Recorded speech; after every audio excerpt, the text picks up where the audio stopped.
Ocean 0221 said, twist the wires together, try pulling them out. You can see they're a little seated weirdly now. Doesn't affect anything. Hopefully it won't break the wago. That's fine.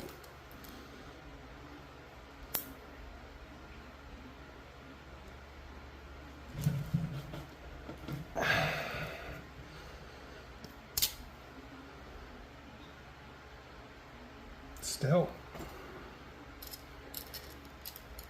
even if you